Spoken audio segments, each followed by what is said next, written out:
Ladies and gentlemen, boys and girls, welcome to another episode of the Coffee Roaster Warm-Up Sessions podcast. Today, it's looking a little different. Sergey is outside of the studio. He is in Chicago on a trip. Serge, tell me, what are you up to? What are you doing in Chicago? Well, one thing is, this is the funny thing.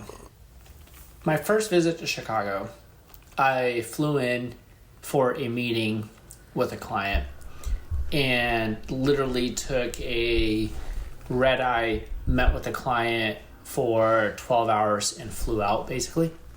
Yeah, so it was one of those like fly in, fly out. And I got to spend some time in Chicago and check things out, but it didn't really sink in. My second visit was for the same client, was for the grand opening of the cafe. And then it was great because it got to stay a little longer, got to explore, and it was fun. And this visit right now is again for the same client, someone we met through I believe is through some YouTube videos, through the podcast, and I started consulting for the company from Ukraine called Soloway Coffee Roasters. It's a fairly large roasting company in Ukraine, in Western Ukraine, that is now taking root in the United States and expanding pretty quick, and they're doing some very dope stuff.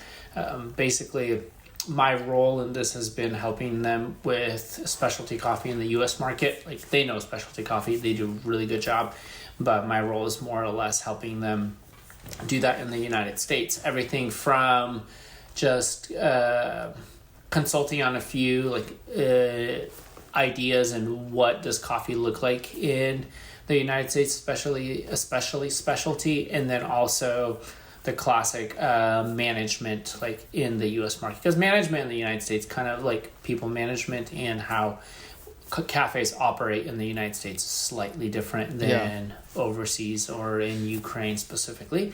So basically, I've been working on that, and it's been super fun because there's a few other projects that this company is doing that are going to come up in the future, and we're working on a few things, especially like now Maddie's helping me consult on another level. Like I mentioned before in the pod, she knows wine and alcohol and that stuff, which I have no experience in. So it's been helpful for us both to consult and help give this client advice and like value and help them establish their business in the United States on more than just the coffee front. So I'm just super excited. I can't share everything right now, of course, but I'm super excited to see what's going to happen in February. So if you don't already follow Soloway Coffee, you should follow them, follow the roastery, and there's going to be some dope stuff coming in February here in Chicago with this company, and everything that Arthur and Irina Yuzvik are doing is like super dope. So, but yeah. Nice. That's great. Well, you have some battery right there. I do have don't want to let it get too cold. That looks like the carafe from a Mr. Coffee Maker. Is that correct? Black and Decker. Oh, Black and Decker. Gosh dang it. Black and Decker. Black and Decker is like one of those secret gem of a companies that like they're supposed to make How dare you call this a gem? Dude, they're supposed to make tools, and then they're making drip coffee makers. It's kind of wild. I totally forgot that Black and Decker originated as a... Yeah, totally they're like a I don't know what you call that, like a hardware, I don't know, like a tool garage. I have no idea. That's weird. It's a weird brand. That's why I'm saying like it's weird. Now out of nowhere they make batch brewers, which is those weird. drip coffee makers are in like 90% of Airbnbs, which is so sad, but makes sense. Yeah. I actually DM'd the Airbnb host and said, "Hey, what's the situation for coffee?" And, did you? And what they say? Yeah, and they were like, "Well, we have a drip coffee maker. That's about it." And I was like, "Man, you don't have a mocha master? Are you kidding me? Come on, like you don't have a what am I paying? You don't have a fellow Aiden?" Listen, what's the service? What's the $300 service fee I'm paying if it's not for the coffee maker? Come on, exactly. You guys. It's like 300. Like it's like a 30% service fee for sure, and it doesn't. Include, it's wild. Like I don't even honestly. I don't know what's in here. I have no idea. All I know, there was some like pre-ground packets. Maddie made this, so I don't know how much coffee or water went in this, so I have no idea. We'll have to I taste. thought It I thought looks you might pretty have. dark. I thought maybe you picked up some coffee. Anyways, Well, I have my let's Comandante get an packed, and well, guess well- what? I left the bag at the house. I left one of my bags at the house. Yeah, all of my coffee Brutal. tools I left in the Well, house. well, pour your bean juice. Let's see what it is. I have no idea. I'm curious. I'm very curious myself.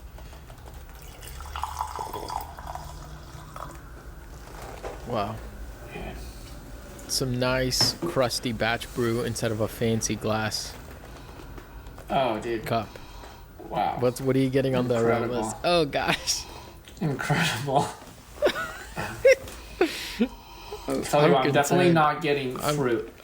I'm concerned. Definitely, there is concerned. absolutely no fruit on this. No stone fruit. Not even a stone fruit. Not even stone even fruit. No. Not even dark plum. No, not even dark plum. I would at least like. Okay, I'm not gonna drop some names, but there was a cupping where someone we closely know, they listened to the podcast. They called some flavor notes like chicken skin. Oh god. I Is wish that there what was you're chicken tasting? skin on this nose on the nose here. I wish there was like some kind of oily complexity. I would hope it would at least taste herbaceous, but the main thing my nose is picking up here is cardboard. Oh, yeah, Oh god. cardboard. Gardening soil. Slight tar. Oh gosh. Um, Guess the origin, Serge. Guess the origin. Origins has to be 100% Arabica from Colombia. Arabica? Not even from- not even a hint of Robusta in there or what? I mean, it could be Robusta. Maybe that's where the tar stuff is coming from. Maybe wet hold Robusta from. What? This could be what holds Sumatran. Yeah. Oh god. That's devastating. Wow. Actually, to be honest, I don't know. Whatever Maddie did, it doesn't taste bitter. It tastes slightly weak. I don't know. It tastes Well, what's slightly the weak. what's the flavor notes you're getting on there? Oddly, there's like some acidity on it. It's just really bad. It tastes like cardboard. It tastes like drinking soaked coffee filters. Oh gosh. That sounds like very old, baggy green. And I mean, I'll tell you what. Like, if you can't see it because of the laptop camera, but there's like a decent translucency in the brew, so it's not like tar-like. It kind of has the color of like brandy, like that kind of yellowy, like brown color. Because I'm drinking it for those just to play what's it called, theater of the mind for the listeners that are not watching. I'm drinking it out of a small little wine glass, and you can see it's translucent. It looks kind of like brandy, and it has this like. Actually, I'm not mad at the color. I mean, most specialty coffee we drink has like a pinkish reddish hue, right? Like, this is definitely like a orangey yellow, slight like hint of urination, and just paper. that's terrible. Okay. I'm assuming you've had well, I have what I'm drinking right here is Yeah. some coffee from Idle Hands Roasting out of Salt Lake City. So some of our friends there did a coffee swap with us. So we sent them some nice. coffee. They sent us some coffee back. They're a cool little, maybe not little. I don't know how big they are, but they're a cool roasting company out of there. They sent us some COE coffees, some lovely coffee. So when you get back, there's some treats for you. Oh, sick. Yeah, they also sent us a roast of their Jorge Mendes El Panal, which They have is Jorge Mendes. That's great. Yeah. That's awesome. which is ripping. It's a really nice roast of that coffee. Man, So I crushed you have some that treats. batch, dude. I don't know how you did that. That's Crushed it. disturbing. I might That's go for round disturbing. 2. I don't know. No. Oh I've been god, drinking no. coffee all day, and No, I'm just crushing. this is not good. I'm assuming though you've had some better coffee in Chicago. Give us a quick little rundown as to what your experience has been with coffee, maybe a little bit of food out Yeah. out in Chicago. Yeah, Chicago's great. Like I was saying earlier, the more I visit the city, the more I fall in love with the city, because it honestly has an incredible food and beverage scene. Absolutely incredible. And it's really hard to go and visit every single place. Like, I've not only run out of time, I've run out of money. Like, and almost everything is for food, especially, is like open table reservation. So that's been like challenging, but also fun. But anyway, long story short, when we flew in here via red eye, and so arrived to Chicago at 6:30 a.m. The Airbnb check-in wasn't until 3, so we had a lot of time to spare. Not only that, Maddie was working on her computer, so we had to like run around to cafes, right? For those who are working remote and travel, you have to be in a cafe to do that. It's just super fun. So first things first, we landed, got the car, and went straight to Dayglow. And I don't know who listens to this podcast, and I just want to be honoring of all coffee businesses. One thing is, I love Dayglow, but I'm rarely impressed with their guest service. But the coffees that we had were absolutely dialed, like killer. We had Kawa, we had Dayglow, the Honduras, and then we had, who else did we have? I don't remember who that.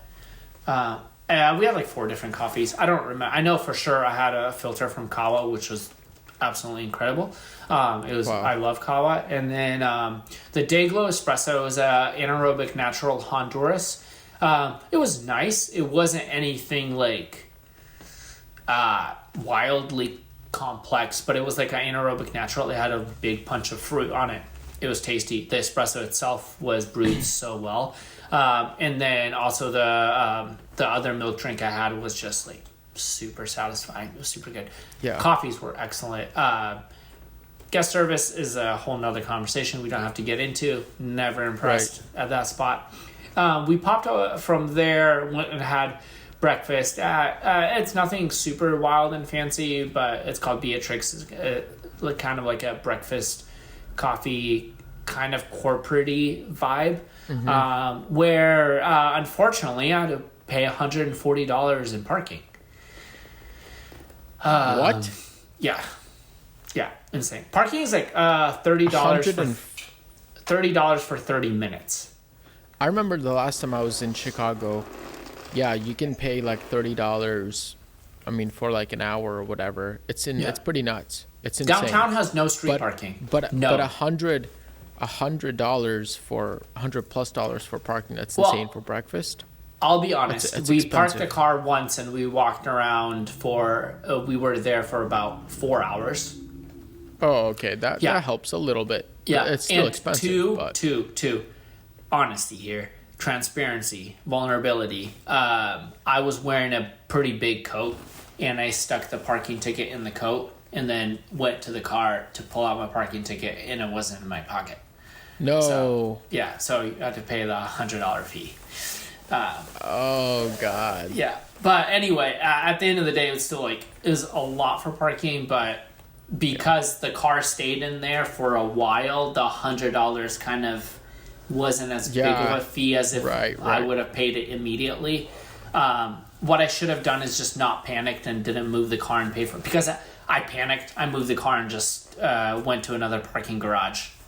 Shouldn't have done that. I should have just left it. I'm going to pay $100 either way. You know what I mean? Way. Yeah. And it would have been smart. And I didn't think about that, right? Yeah. But oh well. Is it cold out there or what? It's like the first day we came in was warmer. It was like 60, high of 62, rainy. Oh, okay. Today it was sunny and a high of like 55, something like that. So it's slightly chilly. Cool. But anyway, Chicago we did can that. Get cold. Yeah, it does get cold here. Last time we were here, it was like snowy and very cold. But one other thing, so we bumped around downtown, which is always fun to bump around, and we went to Blue Bottle. I've never had Blue Bottle. I wanted to have Blue Bottle. Really? Yeah, I've never. I know you're a fan of Blue Bottle. I'm curious now. Tell me. But here's the thing. We walk into Blue Bottle. We needed a cafe because Maddie's laptop was dying. We needed to plug it in. Right. They don't have plugs. So they totally lost my service, and I was bummed. Wow. We talked to the barista Did you have about anything? it. At least? Nothing, because we needed to go somewhere. Like we had 15 minutes until she would be disconnected. So we're like, we need to go somewhere, and might as well. And guess where we went? Across the street was Pete's. Pete's to the rescue. How about that? Pete's to the rescue. How about that? It was a black coffee with 2 sugars, 2 creams, dude. Come on, let's go. Come on, with a chai. Sheesh. Okay. Awesome. All right. So tell us what have you been working on with the team there? What's kind of your thought process? What's the goal? Yeah. Basically, this is the returning visit 8 months after, basically 8 months after the cafe's open. So what I'm here to accomplish is follow up and see all of the initial things that we talked about, we trained with, we set when the cafe opened. Like, how are those things working? And are they beneficial for the context of this cafe with their demographic, with their basically volume of people? They're crushing it, dude. Like, they're like lined to the, like, we walked in on what was a Wednesday morning and a line through the door, like to the sidewalk, just crushing it. Like, one of the things that I was super intrigued by that the owner, and I never, like, Arthur and I didn't process this, but it was such a smart move on their part. They basically, if you sit at the table, there's a table is designated for computer use, and table is designated for no computers, like no screen and screen, just to simply create turnover. They're so busy that if everyone sat down with a computer, they would lose a big percentage of their people. Wow. So, but it's smart not to eliminate all of computer use in the cafe, but to designate areas that are with computer use that may not be the most comfortable spots if you're sitting down to eat, because they have a very, very big food menu, a Ukrainian food menu too, that is like super unique to this area, that is completely going off. So you need to create space for that to happen and be able to promote, basically, if people have space to eat, they're going to buy food, right? If you walk in and everyone's sitting on a laptop and they have, even if it's like, a few drinks, it's not beneficial to the business, therefore not beneficial to the sustainability of the actual cafe in the neighborhood. Right. And the goal is to serve more people, especially in the neighborhood, in the community. And that's one of their ways that they did it, and I thought it was absolutely great. It was polite. It wasn't rude. It was proper. It was done very well. That's a hard balance to strike, really. We've had some cafes even locally here try to do that, and it got some backlash. It sometimes doesn't work. Sometimes the communication there's a little hard, but that's really cool to hear that somebody's making it happen. Yeah. And it's working in a way that's kind of respectful and honoring to everybody, to all guests, and yeah, that's really cool. Yeah. What do you think? I'm not exaggerating when I say every seat and table was taken for hours. Wow. What do you think that what have you seen from your time there 8 months later? What are they doing well that's working for them? One of the things as a Ukrainian business that is technically based out of Ukraine but is in the United States. The strategic move that they've done is Chicago is very diverse when it comes to culture, when it comes to just immigrants moving to the United States and settling. Correct. Chicago is very diverse. So they were able to tap into the Ukrainian market. And that market is very loyal, and it fuels them. So a lot of their regulars are people from like Europe, and specifically like Eastern Europe. But also there's this beautiful blend of the local community as well. So a lot of the regulars, so they're positioned in a very great spot, because it's kind of like on the corner of a 5-way intersection. And they have one street that is all businesses, all like leads like blocks of businesses, restaurants, everything, and even like a Target at the far corner and a park. Right. So great. On the other side, literally, so they split the street. They have one of those V, like when you stop at a stoplight, they're right in the middle in this like V shape. Beautiful. Like on the other side, all residential. And it's the classic like little homes, just like boom, boom, boom, boom, boom next to each other. A ton of residential. So they have that advantage of being able to serve people that live there and being able to serve people that are coming for work or coming to get food and stuff like that. That's cool. It's absolutely great location. Tons of foot traffic. So that's why they're able to tap in not only to their niche demographic of people from Ukrainian descent or people from Ukraine, but also to tap into a local community and then create a space that also creates an environment where both sides can interact. So they're crushing it at nailing that. The other thing is their pastry game. Like, again, we've talked about this a lot. Like, even cafes that serve excellent coffee, like, you have to complement it in one way or another. Like, their pastry game, their baking and food just absolutely crushes. And are they baking pastries in-house? In-house, like, literally. Wow. They're not able to keep up with the demand of their, like, pistachio croissant. It's unreal. And it's good. Like, it's just crushing. Wow. And on top of that, gosh, I keep forgetting the word. It starts with the S. It's the classic Ukrainian cheese pancakes, like cottage cheese pancakes. They're absolutely incredible in flavor. They're super yummy. Syreniki. Syreniki. Yeah. Syreniki. Yeah, yep. Syreniki. Those are very popular. They're super tasty, super popular, and they can't keep up with the amount to make because they completely they're regularly just pumping out a ungodly amount of dishes like that. So there's those two things that are so niche and that they're crushing it on top of serving all coffee that's being roasted and exported to the United States. So again, this is not only beneficial for them as entrepreneurs and as business people, this is also beneficial to the fact we all know the situation that is in Ukraine and Russia. They're able not to only grow their business and have money to be able to live in the United States, one, flee in the war, but two, they're able to create direct stream of revenue for businesses and for employees in Ukraine, right? So because they're selling coffee and because they're opening multiple locations, they're able to create that flow of business and flow of revenue to be able to supply people with jobs in Ukraine. So I think just listening to this, and maybe there's a cafe owner or manager on the other side, and I think that something we've also been talking about a little bit at Mir is figuring out who you're serving and meeting their demands of who you're serving.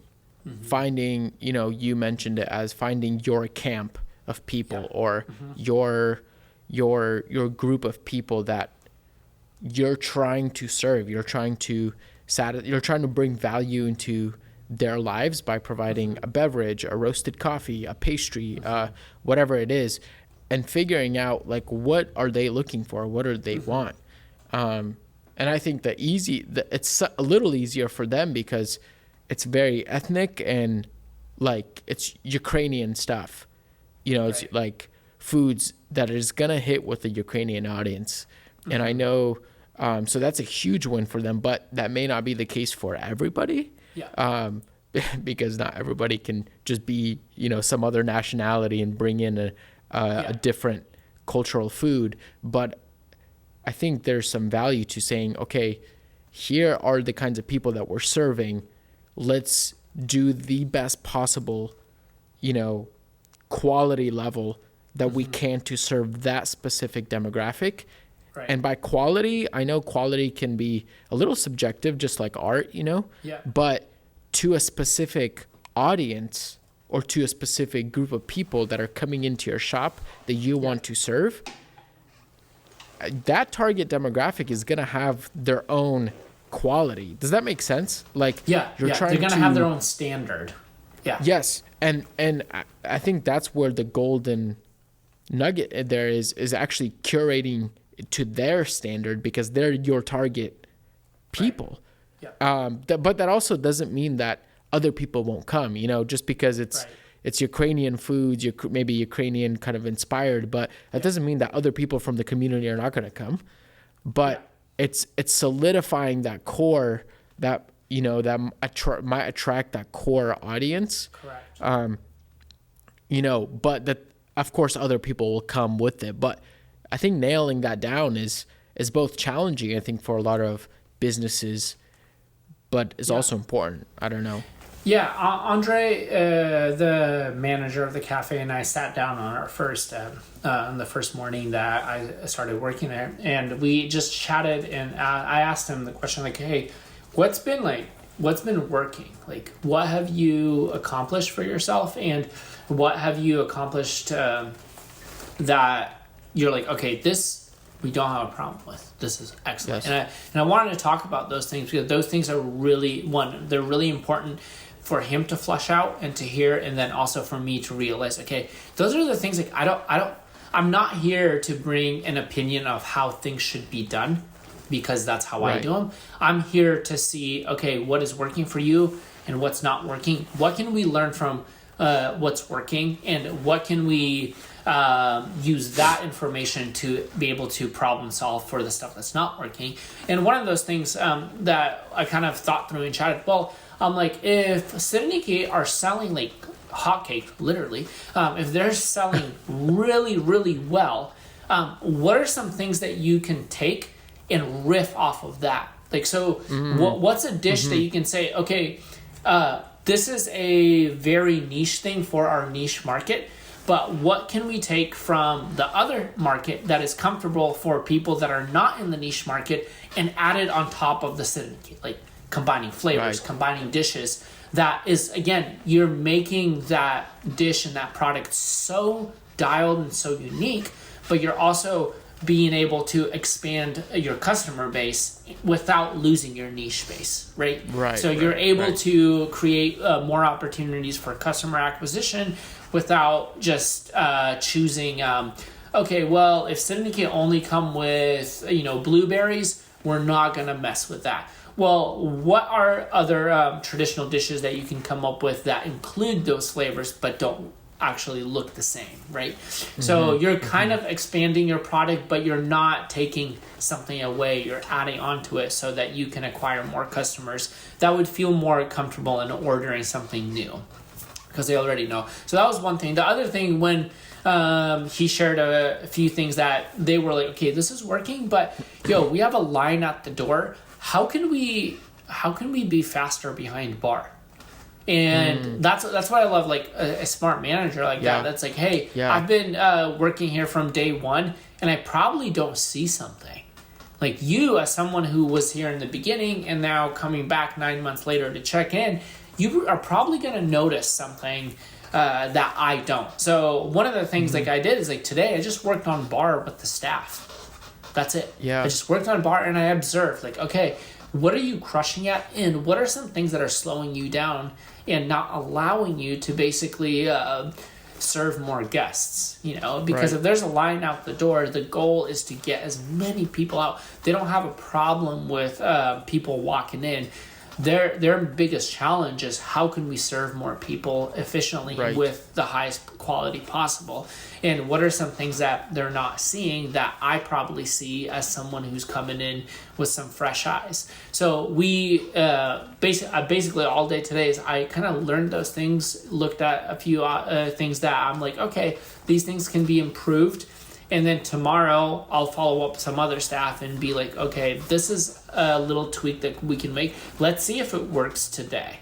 And then on Saturday, I'll look at their rush and see what are some even bigger things that can be executed. And a lot of the times, it's simple bar flow stuff, right? Yes. To be very practical, it's like, oh, okay, well, if you have basically how are you prepping your drinks, how are you serving those drinks, if there's two people on bar, how is the flow behind bar, because they're also serving food from a kitchen. Like, you don't want to cross paths. Like, if there's a pour over, who's making the pour over? Like, are roles being defined? One of the major things I learned from Scott in creating an efficient bar is there, from Scott Rayo, that is there a definition? Are roles being defined?